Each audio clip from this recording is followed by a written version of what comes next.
देवाच्या नावाला कोटी धन्यवाद देते, देवाचे आभार मानते, उपकार स्तुती करते. प्रभू देवाने पुन्हा एकदा संधी दिली की रोपे चॅनलद्वारे तुमच्याद्वारे काही तुमच्याकडे जे काही संदेशाद्वारे उभं राहण्यासाठी देवाने संधी दिली. आणि रोपे टीमचे पण मी आभार मानते की त्यांनी मला ही पुन्हा संधी दिली. धन्यवाद, देवाचे आभार मानते. खरंच देव आपल्या जीवनामध्ये जे काही करत आहे ते सर्व काही चांगलं करत आहे. कारण देव जे आपल्या जीवनामध्ये ज्या काही घडत गोष्टी आहेत, चांगल्या असू दे किंवा वाईट असू दे, की त्याद्वारे आपला देव आपल्याला शिकवत आहे. आणि त्या समस्या दुःख कष्ट येत असताना आपलं त्या समस्यामध्ये आपलं जीवन कसं असतं आणि आपल्या त्या समस्यामध्ये आपलं कसं असतं प्रतिसाद, की त्या समस्यामध्ये आपलं खचून जातो, थकून जातो, आपण विश्वास सोडून जातो का, आपली प्रार्थना कमी होते का, आपली आराधना कमी होते का. आता आपलं हे 2025 सालचं जो 25 म्हणजे आता किती दिवस राहिले, आता फक्त आज नाही का डिसेंबर हा महिना आहे शेवटचा. काही दिवस फक्त राहिलेत, काही तास फक्त राहिलेत की हे वर्ष संपण्यासाठी. आणि 2026मध्ये आता आपण काही दिवसानंतर आपण जाणार आहोत. देवाने वर्षभर आपला उत्तम प्रकारे सांभाळ केला. कारण पण आज आपल्या जीवनामध्ये आज आपण ह्या शेवटच्या जे काही महिन्यामध्ये आपण आलेलो आहोत, तर गेल्या दिवसामध्ये आपली कुठं घट झालेली आहे, कुठं आपण पडलेलो होतो आणि कुठं आपण म्हणजे देवाला न आवडणाऱ्या गोष्टी आपण केलेल्या आहोत, हे खूप जाणून घेणं महत्त्वाचं आहे.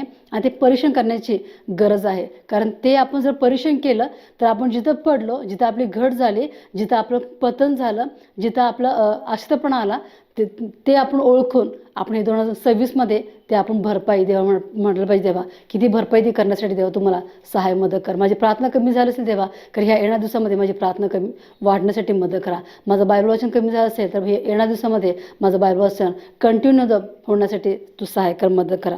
कारण ते करण्यासाठी जर समजा एखादं जर झाड जमिनीमध्ये लावलेलं आहे तर ते झाड कसं आहे, त्या झाडाला वेळेवरती खत पाणी मिळत आहे का, पाणी मिळत आहे का, त्याला हवा मिळत आहेत का, सूर्यकिरणे मिळत आहेत का, आणि त्या झाडाची जे काही छाटणी होण्यासाठी जे काही गरज आहे ते व्यवस्थित होत आहे का, त्या झाडाला फळं फुलं येत आहेत का. आज आपण ख्रिस्तामध्ये आपण इतके वर्ष झाले आपण आपलं जीवन समर्पण केलं आहे, आपण ख्रिस्तामध्ये आलेलो आहोत.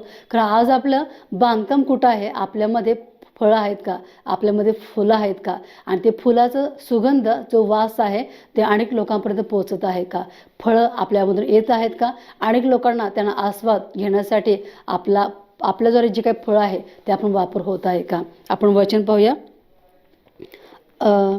स्तोत्रसंहिता सर्वांना माहीतच आहे की तुम्ही सर्वजण स्तोत्रसंहिता वाचत असणार आहे. आणि स्तोत्रसंहितामध्ये जो पहिला अध्याय आहे त्याचं वचन आहे की आपण जे म्हणतो आपण की देवा मी असे वचन वाचणार आणि मी म्हणजे मग प्रार्थना करणार. आपण निर्णय घेतो कारण त्या निर्णयामध्ये आपण शेवटपर्यंत टिकतो का, आणि त्या निर्णयामध्ये आपण आपली चाल कशी आहे, आपलं वागणं कसं आहे आणि आपलं जीवन कसं आहे हे खूप महत्त्वाचं आहे. आपण जे पाहतो की स्तोत्रसंहिता ह्याचा पहिला अध्याय वचन 2 आणि 3मध्ये एक पण वाचा. जो पुरुष दुर्जनाच्या मसलतीने चालत नाही, पापीजनांच्या मार्गात उभा राहत नाही आणि निंदकांच्या बैठकीत बसत नाही, तर परमेश्वराच्या नियमशास्त्रात रमतो, त्याच्या नियमशास्त्राचे रात्रंदिवस मनन करतो, तो धन्य. जे झाड पाण्याच्या प्रवाहाजवळ लावलेले असते, जे आपल्या हंगामी फळ देते, ज्याची पाणी कोमजत नाही, अशा झाडासारखा तो आहे, आणि जे काही तो हाती घेतो ते सिद्धीत जाते. Press Lord. बघा, परमेश्वराच्या नियमशास्त्रात रमतो. परमेश्वराचं नियमशास्त्र म्हणजे हे बायबल आहे, पवित्र शास्त्र आहे. त्यामध्ये जो रमतो त्याचं कसं आहे की नियमशास्त्राची रात्रंदिवस मनन करतो. मनन कसं आपण करत आहोत, देवाचं वचनाचं आपण मनन करत आहोत का, देवाचं वचनाचं आपण चिंतन करत आहोत का. आणि ते कसं आहे की तो धन्य, तो आशीर्वादित आहे. जे झाड पाण्याच्या प्रवाहाजवळ लावलेलं असते ते आपले हंगामी फळ देते आणि त्याची पाणी कोमजत नाही. Press Lord. आणि तो कसा आहे, हिरव्यागार झाडासारखा आहे. आज आपल्या जीवनामध्ये आपण पाहतो की आपण आपलं जीवन कसं जगत आहोत, आणि आपल्या जीवनामध्ये आपण आपली वाटचाल कशी आपली आहे हे खूप महत्त्वाचं आहे. आपण वर्ष येतो, वर्षाचा पहिला दिवस येतो, 31 डिसेंबर येते, आपण समर्पण करतो, प्रार्थना करतो की देवा ह्या दिवसामध्ये देवा तू मला बनव, मला घडव, माझं बायबल वाचन जास्त होण्यासाठी मदत कर, माझ्या आध्यात्मिकता तू वाढ कर, आणि देवा मी तुझं मनन चिंतन करण्यासाठी, तुझ्या वचनामध्ये आम्ही जास्त असं वाटण्यासाठी तू मदत कर. कारण पण आपण ती केलेली प्रार्थना आपल्यामध्ये ती क्रिया आपल्यामध्ये चालू असते का. आपण जेव्हा बायबल वाचून आपण जेव्हा बंद करतो किंवा कमी करतो त्यावेळेला आपल्याला आतून हाक येते का, का आपल्याला म्हणत आहे का आज तू बायबल वाचलं नाही, आज तू एवढ्या आधी तू वाचलं नाहीस, आज तू प्रार्थना केली नाहीस, आज तू वचनाचं मनन चिंतन केलं नाहीस, आज आपल्याला असं जाणीव होत आहे का? आपण वचन पाहूया इर्मिया 17 अध्याय वचन 8 पासून पाहूया. तो जलाशयाजवळ लावलेल्या वृक्षासारखा होईल, ती आपली मुळे नदी किनारी पसरेल, उन्हाची झळी येते तिला तो भिणार नाही, त्याची पाने हिरवी राहतील, अवर्षणाच्या वर्षी त्याला चिंता पडणार नाही, तो फळे देण्याचे सोडणार नाही. आज आपण फळं देण्याचं सोडलेलं आहोत का? आणि आज आपली मुळे कुठे आहेत? Press Lord. आपण जेव्हा पाहतो की एखादं झाड आपण पाहतो की मूळ मातीत आहे झाड, ते जे आपण जे पाहतो की आपल्याला फक्त काय दिसतंय की ते झाड दिसतंय, म्हणजे झाड जे आहे त्याचा बुंदा, म्हणजे जे काय आहे त्याचं झाड, फांदी दिसते, फळं दिसतात, फुलं दिसतात, आणि ते झाड जसं हिरवीगार आहे ते आपल्याला दुसऱ्या गोष्टी दिसतात. कारण ते झाड कशासाठी, म्हणजे कशावरती ते अवलंबून आहे आणि कशावरती ते टिकून आहे आणि कशावरती ते उभं आहे हे खूप महत्त्वाचं आहे. तर ते कुठं आहे? मूळ. त्याचं मूळ कुठं असते?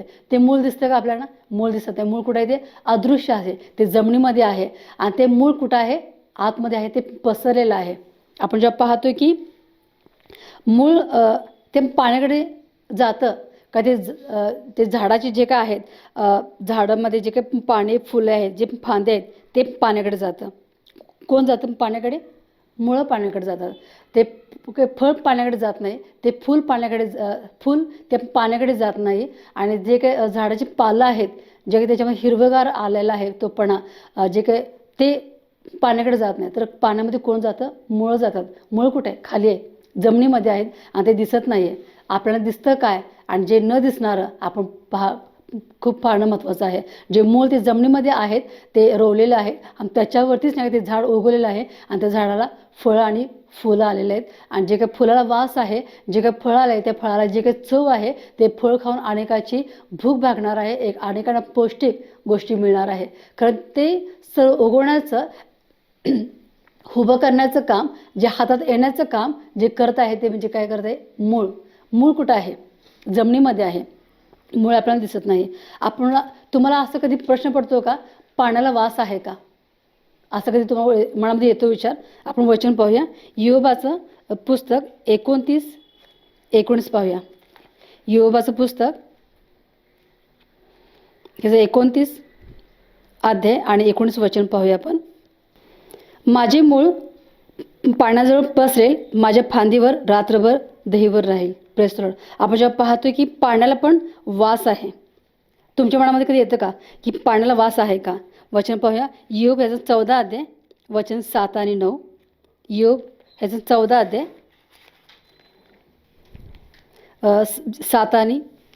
7 ते 9.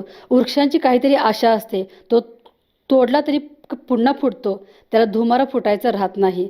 जमिनीत त्याचे मूळ जून झाले असले, त्याचे खोड मातीत सुकून गेले असले, तरी पाण्याच्या वासाने ते पुन्हा फुटते. बघा, कोण फुटतं? मूळ. मूळ काय आहे? जून झाला असेल तर त्याला मातीत त्याचे खोड मातीत सुकून गेलं असेल, जे काही मूळ आहे त्याचं खोड जर मातीत सुकून गेलं असेल आणि ते जून झालं असेल, जमिनीत त्याचे मूळ जून झालं असेल, त्याचे खोड मातीत सुकून गेलं असेल, म्हणजे खराब झालं असेल, काही आशा नसेल, काही शाश्वती नाही आहे, काहीच फुटणार नाही किंवा काहीच होणार नाही आहे असं वाटतं असेल, तरी पाण्याच्या वासाने ते पुन्हा फुटते. पुन्हा फुटते. नव्या रोप्याप्रमाणे त्याला फांद्या येतात.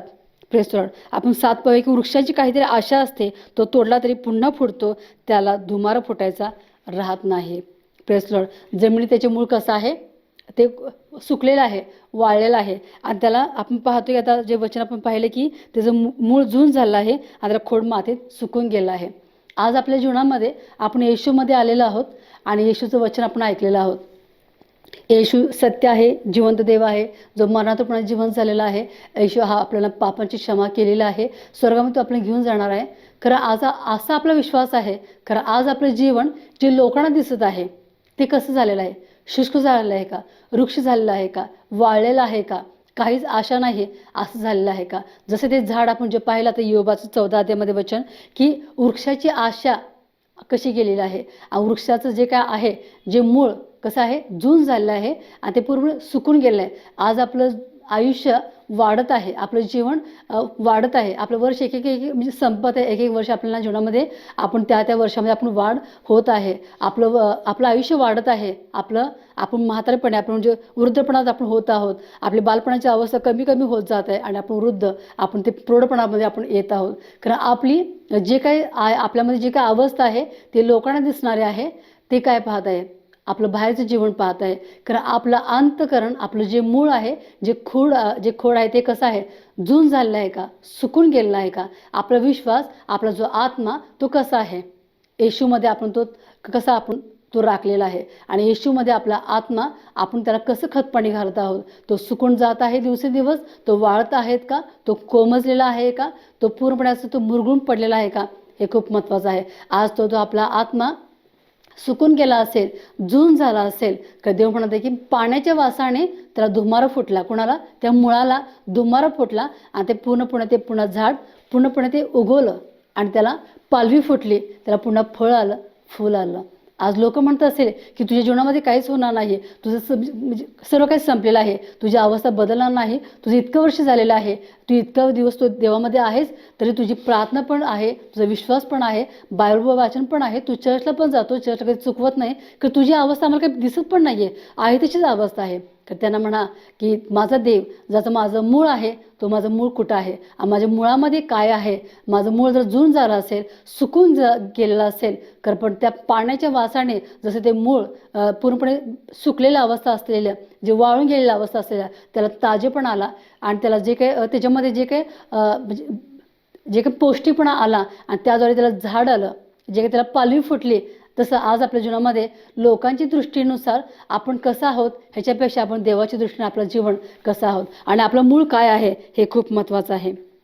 आपण जे पाहिलं की जो नियमशास्त्र रमतो, त्याचे रात्रदिवस मनन करतो, त्याचे मनन करतो, तो उद्ध्वस्त होणार नाही. आज आपण मननचिंतन कोणाचं करत आहोत, देवाच्या वचनाचं मननचिंतन करत आहोत का, का लोक मला काय बोलली, लोक माझ्याबद्दल काय म्हणतात, माझी समस्या काय, माझी परिस्थिती काय आहे, गेल्या दिवसामध्ये माझं दुःख असं होतं, गेल्या जीवनामध्ये असंच माझी अडचण होते, आपण तेच घोकत बसलो आहोत का, तेच आपण मनन करत आहोत का, का देवाने मला वचन दिलेलं आहे. देव जर वाळ्याला त्या खोडाला, ज्या वाळ्याला जे जून झालेलं आहे, जे सुकून गेलेलं आहे, त्या खोडाला, त्या जून झालेल्या त्या मुळाला जर तो पालवी फुटण्याचं सामर्थ्य देवामध्ये आहे, तर आज आपण जिवंत आहोत, तर आपल्या देव तो आपल्या जीवनामध्ये कार्य करणार नाही का. फांद्या काढून टाकले तर मूळ काढले, तर खोड सुकून गेले, तर मूळ चांगले असेल तर पुन्हा धुमार फुटेल, पुन्हा पालवी येणार. जगात तुमच्या बाबतीत जीवनात काही दिसण्यात नसेल, तर देव म्हणतो जर मूळ जर तुमचे चांगले असेल, मूळ जर तुमचे चांगले असेल, तर तो देव पुन्हा बांधणार आहे. Praise Lord. आपण वचन पाहूया, मत्ते ह्याचा 13 अध्याय वचन 6, मत्ते ह्याचा 13 अध्याय वचन 6. आणि सूर्य वर आला तेव्हा ते करपले व त्याला मूळ नव्हते म्हणून ते वाळून गेले. Praise Lord. आज आपलं मूळ कुठं आहे, त्या मुळाला काय होते की त्याला मूळ नव्हतं म्हणून ते वाळून गेलेलं आहे.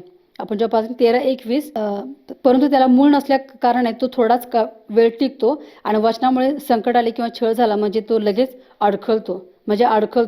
मूळ नव्हते म्हणून तो कसं गेला, वाळून गेला. आपण जेव्हा पाहिलं की 13 अध्याय वचनमध्ये 6 की सूर्य वर आला तेव्हा ते करपले, त्याला मूळ नव्हते म्हणून ते वाळून गेले, त्याला मूळ नव्हते म्हणून ते वाळून गेले. आणि आता आपण 21 काय पाहिलं आहे की त्याला मूळ नसल्या कारणाने तो थोडाच वेळ टिकतो आणि वचनामुळे संकट आले किंवा छळ झाला म्हणजे तो लगेच अडखळतो. Press Lord. अडखळतो आणि तो मूळ नव्हतं म्हणून तो पूर्णपणे वाळून गेलेला आहे, सुकून गेलेला आहे. रोमक्रसपत्र 11 अध्याय वचन 16, रोमक्रसपत्र 11 अध्याय वचन 16, त्यामध्ये सांगत आहे की मूळ जे आहे ते मूळ कोण आहे. रोमक्रसपत्र 11 अध्याय वचन 16. कणकेची पहिली मूठ पवित्र ठरल्यास गोळाही तसाच ठरेल आणि मूळ जर पवित्र तर फांद्याही पवित्र ठरतील. मुळाला पवित्र करण्याचं सामर्थ्य कुणामध्ये आहे आणि मूळ जर अपवित्र असेल तर त्याला पवित्रपणा आणण्याचं सामर्थ्य कुणामध्ये आहे. मूळ जर जून झालं असेल, मूळ जर करपलं असेल, मूळ जर पूर्णपणे वाळून गेलं असेल तर त्याच्यामध्ये ताजापणा आणण्याचं सामर्थ्य कुणामध्ये आहे. Praise Lord. आपण जेव्हा पाहतो की देवाचं वचन आज आपल्यामध्ये आहे का आणि देवाची जे काही आपली जीवनामध्ये जे काही परिस्थिती आहे ते आपण कसं जीवन जगत आहोत काय. कलस्करासपत्र ह्याचा 2 अध्याय, कलस्करासपत्र ह्याचा 2 अध्याय वचन 6 आणि 7 वचन. तर ख्रिस्त येशू जो प्रभू ह्याला जसे तुम्ही स्वीकारले तसे त्याच्यामध्ये चालत राहा, त्याच्यामध्ये मुळावलेले, रचले जात असलेले, तुम्हाला शिकवल्याप्रमाणे विश्वासात दृढ होत असलेले आणि निरंतर उपकारस्तुती करणारे व्हा. तर ख्रिस्त येशू जो प्रभू ह्याला जसे तुम्ही स्वीकारले तसे त्याच्यामध्ये चालत राहा. स्वीकारले, जसे आपण स्वीकारले तसे आपण त्याच्यामध्ये चालत राहा, त्याच्यामध्ये मुळावलेले, रचले जात असलेले, तुम्हाला शिकवल्याप्रमाणे विश्वासात दृढ होत असलेले आणि निरंतर निरंतर उपकारस्तुती करणारे व्हा. Praise Lord. आज आपलं मूळ कुठं आहे आणि आज आपलं मूळ काय आहे हे खूप महत्त्वाचं आहे. मूळ म्हटलेला आपला जो काही ख्रिस्त आहे, आज आपलं बांधकाम कुठं आहे हे खूप महत्त्वाचं आहे. इफिसकरास पत्र याच्यामध्ये वचन 3 अध्याय वचन 17. ख्रिस्ताने तुमच्या अंतःकरणामध्ये तुमच्या विश्वासाच्या द्वारे वस्ती करावी, ह्यासाठी की तुम्ही प्रीतीत मुळावलेले व पाया घातलेले असं. Praise the Lord. म्हणजे तिची रुंदी, लांबी, उंची व खोली किती हे तुम्ही सर्व पवित्र जनास समजून घेण्यास व बुद्धीस अगम्य अशी ख्रिस्ताची प्रीती ओळखून घेण्यास शक्तिमान व्हावे, असे की तुम्ही देवाच्या सर्व पूर्णेतके परिपूर्ण व्हावे. Praise the Lord. म्हणजे आपण आपली जे मुळावलेलं आपण कुठं आहे, आपलं मूळ कुठं आहे आणि आपली प्रीती कुठं मुळालेलं आहे, आपलं मूळ कुठं रचलं जात आहे हे खूप महत्त्वाचं आहे. आपण हे जर झाड आहे आपलं, तर आपलं मूळ कुठं आहे आणि आपलं मूळ जर नाही का सुकून गेलं असेल, देव म्हणत आहे की सुकलेली अवस्था असेल, मोडलेली अवस्था असेल, काहीच अवस्था घडणार नाही आहे, निर्जल असेल, ओसाड असेल, वृक्ष झाले असेल, तर देव म्हणत आहे की जर तुझं नाही का मूळ या वचनामध्ये आहे, तुझं वचन जर वचन तू दिलेला, जे देवाने आपल्याला वचन आहे त्या वचनाचं आपण घोषणा करत आहोत, त्या वचनाचं आपण मननचिंतन करत आहोत, त्या वचनावरती आपला ठाम विश्वास आहे, तर आपलं जीवन लोकांना आतापर्यंत काही दिसलं असेल की देवा ह्या जीवनामध्ये काहीच घडत नाही, लोक म्हणतात की अरे ही जी जातात ही नाही, ह्यांच्यामध्ये काहीच नाही, अशा अवस्था निर्जल झालेल्या, शुष्क झाले, अवस्था वाळलेली आहे, काहीच घडणार नाही. कारण त्यांना ते बघणार आहेत एक दिवस की आमची अवस्था बदलून टाकण्याचं सामर्थ्य आपल्या देवामध्ये आहे. आपलं मूळ कुठं आहे आणि आपलं मुळाचं जे काय आपलं पाण्याकडे आहे का, आणि आपलं पाणी म्हटलेलं जे आपण जेव्हा पाहतो की योहांकृत शुभवर्तमान एक वचन वाचूया. योहांकृत शुभवर्तमान ह्याचं वचन 7 अध्याय वचन 37. हे वचन तुम्ही वाचा, वचनाचं मनन करा, वचनाचा अभ्यास करा, वचनाचं चिंतन करा. योहांकृत शुभवर्तमान ह्याचं 7 अध्याय वचन 37. कोणी तहानलेला असला तर त्याने माझ्याकडे यावे आणि प्यावे. Praise Lord. आज आपल्या मुळाला पाण्याची गरज आहे का, तर येशू ख्रिस्त म्हणते की पाणी जर तुमच्याकडे असेल का नसेल हे खूप महत्त्वाचं आहे. मूळ आपलं कुठलं म्हणत आहे आपलं, तर त्या मुळाला पाण्याची गरज आहे. आणि येशू ख्रिस्त म्हणत आहे की जो तहानला असेल त्याने माझ्याकडे यावे आणि मी त्याला पाणी देणार, आणि तो आपण पाणी देण्यासाठी आणि ते आपली तहान भागवण्यासाठी तो सक्षम आहे.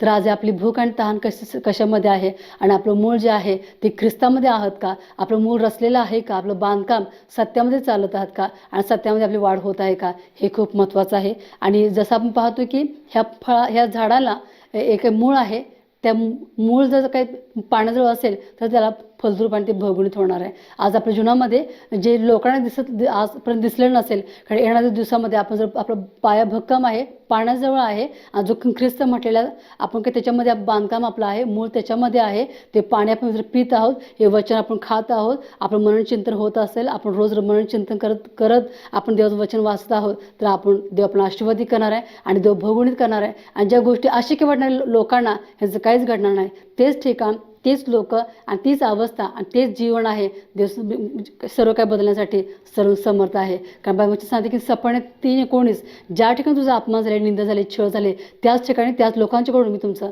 आदरमान करणार आहे. आपण जेव्हा पाहतो की मरिया जेव्हा समर्पण केले, दुःख कष्ट जेव्हा पाहिले की त्याची अवस्था बदलून टाकली, तिला आदरमान मिळाला. आज आपलं जीवन आहे, आज आपण ख्रिस्तासाठी समर्पण केलेलं आहोत का, सत्यामध्ये आपण चालत आहोत का, आणि आपलं मूळ जो म्हटलेला आहे आपलं बांधकाम कुठं आहे आणि आपण पाण्याजवळ आहे का. जर पाण्याजवळ नसेल, आपली प्रार्थना कमी झाली असेल, आपल्या आराधना कमी झाली असेल, वचन वाचणं कमी झालं असेल, आपण चर्चला जात नसेल का, आपण काहीतरी चर्च चुकवत असेल, आपण काही निमित्त सांगत असेल, तर आपण सावध होण्याची गरज आहे. कारण अजून आपलं मूळ आहे, जून झालं असेल, सुकलेलं असेल, ओसाड असेल, निर्जल झालं असेल, वृक्ष असेल, कारण त्याच्यामध्ये जर आपण पाणी आपण जर त्या पाण्याजवळ आपण ते मूळ जर पाणी जर असेल त्या पाण्याच्या वासाने ते मूळ पुन्हा चांगलं त्याला धुमार फुटणार आहे आणि त्याला पालवी फुटणार, त्याला फुल येणार आहे. आज आपलं जीवन अस्वस्थ झालं असेल, निराश झालं असेल, काहीच घडणार नाही, शून्यच झालं असेल, कारण आपण जेव्हा ख्रिस्तामध्ये आपण जेव्हा येतो त्या पाण्याच्या प्रवाहाजवळ आपण येतो आणि आपण जेव्हा समर्पण करतो आपला आत्मा त्या देवाच्या आत्म्याला आपण जेव्हा समर्पण करतो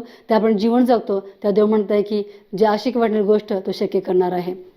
आणि देव आपल्या जीवनामध्ये देव खूप फलद्रूप करणार आहे, भगवंत करणार आहे. आणि ज्या गोष्टीसाठी तुम्ही जे काही प्रार्थना करता आहे घडणार नाही, होणार नाही, तर जर देव तुम्हाला आपण त्या झाडाचे आपण जे काही आपण उदाहरण घेतलेलं आहे आणि देवाचं वचन आपण जे घेऊन आता रेफरन्स वाचलं आहे, तुम्ही ते वचन वाचा आणि ते वचन घेऊन तुम्ही देवाकडे प्रार्थना करा की देव माझं जीवन असंच झालं आहे, तू याला मला दुमारा फुटून दे, पालवी फुटू दे, फळ येऊ दे, फुल येऊन दे, तुझं गौरव होऊ दे. देवकडे वचन आशीर्वादी करू आणि आपण सर्वजण या आता 2 मिनिटं प्रार्थना करूया. देवा तुमचे आभार मानते, उपकार स्तुती करते प्रभू. ह्या दिलेल्या संधीबद्दल, दिलेल्या वेळेबद्दल मी तुमचे आभार मानते. आता दोबा जे काही तुमचे पवित्र शास्त्र म्हणून जे काही वचन दपा आज दोबाचे वाचण्यासाठी, संदेश सांगण्यासाठी दोबा तुम्ही मला जे दिलेल्या संधीबद्दल तुमचे आभार मानते. रोपी टीमचे पण मी आभार मानते प्रभू. विशेष करून दपा आज दपा जे शुष्क वृक्ष निर्जल दपा अवस्थेमध्ये असताना जे काही दपा ती परिस्थिती घडणार नाही आहे, कुणाला सांगण्यासाठी इच्छा नसेल किंवा कुणाला सांगू, कारण ते जर सांगितलं तर लोक ते फुगून दुसऱ्यांना सांगतील, कारण माझी अवस्था जाणार तुम्ही आहे. त्याची काही पण अवस्था असू नये, कारण व त्याच्यात सामर्थ्य दपा कार्य करण्यासाठी केवळ तुमचं आहे देवा. तुमचं गौरव तुमच्या महिमेमध्ये त्यांची अवस्था बदलून टाकून दे. जे काही वचन दपा जे वाचू ते वचन घेऊन ते प्रार्थना करण्यासाठी मदत करा. असे की ह्या जगामध्ये काहीच नाही देवा, अशा गोष्टी करणारा तुम्ही सर्वसमर्थ देव आहे. तुमचं गौरव महिमा करून घ्या. त्यांची प्रार्थना वाढवा, वचनमध्ये त्यांचं मननचिंतन होण्यासाठी, विश्वास वाढण्यासाठी सहाय्य मदत करा. प्रत्येक रेवरती चर्चा जाण्यासाठी सहाय्य मदत करा. सर्वांना आशीर्वादी करा. सर्व दुःख, कष्ट, निराशा, कर्ज, आजार, विकार दूर करा. सर्व आमची प्रार्थना धन्यवाद प्रार्थना विनंती आमच्या श्री ख्रिस्ताना यांची विद्या. आमेन.